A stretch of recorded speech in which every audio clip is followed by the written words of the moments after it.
মে অর্থাৎ আজকের দিনে 11 জন সংগ্রামীদেরকে প্রাণ ত্যাগ দিতে হয়েছিল শুধুমাত্র আমাদের মাতৃভাষার।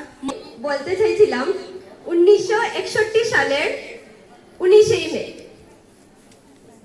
19 মে আমরা সবাই ভাষা শহীদ দিবস পালন করি। আজকের এই দিনে 11 জন সংগ্রামীদেরকে প্রাণ বলিদান দিতে হয়েছিল শুধুমাত্র আমাদের বাংলা ভাষার মর্যাদা রক্ষা করার অর্থে। আজ আমরা সবাই আমাদের জন্যই। আজকের এই দিনে আমি সকলকে এই 11 জন সংগ্রামীদেরকে জানাই আমার অভিনন্দন এবং শ্রদ্ধা। ভাষার জন্য, বাংলা ভাষা মর্যাদা রক্ষার জন্য এবং বাংলা ভাষায় কথা বলা জন্য 11 জন প্রাণ দিয়েছিলেন আমাদের বরাক উপত্যকা তথা এই শিলচরে যেখানে কানাইলাল নিয়োগী, চণ্ডীচরণ সূত্রধর, হিতেশ বিশ্বাস, Satyendra Kumar Deb, Kumudranjan Das,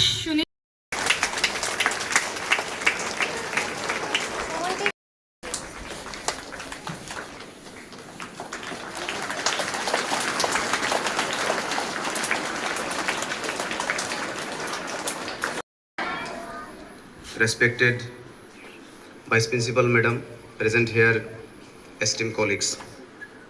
I am here to speak regarding the significance of the day, that is Bhasha Shohid Dibosh. 1961 সনের 19 মে আমাদের মাতৃভাষার জন্য যারা নিজেদের জীবন উৎসর্গ করেছেন তাদের স্মরণেই প্রতি বছরে 19 মে ভাষা শহীদ দিবস পালন করা হয়। বীর শহীদদের প্রতি শ্রদ্ধাঞ্জলির আয়োজন করা হয়। এই উপলক্ষে আমার একটা আর্টিকেল 2013 সালে মে মাসে একাধিক পত্রিকায় প্রকাশিত হয়েছিল। এটাকে কিছু সংশোধন করে আমি আজকে তোমাদের সামনে এটাকে পুনর্বার উপস্থাপন করছি। সো প্রিয় ছাত্রছাত্রী, মাতৃভাষা মানুষের পরিচয়, সংস্কৃতি ও ঐতিহ্যের প্রধান বাহক। শুধু যোগাযোগের মাধ্যম নয়, বরং চিন্তা, আবেগ, ভালোবাসা, দেশপ্রেম ও সৃজনশীলতা প্রকাশের সবচেয়ে স্বাভাবিক উপায়। মাতৃভাষা ভাষা হিসাবে চাপিয়ে দিতে চেয়েছিল। তখন এর প্রতিবাদী অর্থাৎ আসামিয়া ভাষাকে আসামের একমাত্র সরকারি ভাষা হিসাবে প্রতিষ্ঠা করার প্রতিবাদে এই আন্দোলন শুরু হয়েছে। 1960 সালে আসাম সরকার অসমীয়া ভাষাকে একমাত্র সরকারি ভাষা করার একটা সরকারি ঘোষণাও জারি করে। এর প্রেক্ষিতে এই আন্দোলনের সূচনা সংশোধন করে বরাকে বাংলা ভাষাকে বরাকে তথা কাছাড়ে থাকবেন সারা জীবন, যেমনটা আগে ম্যাম বলেছেন।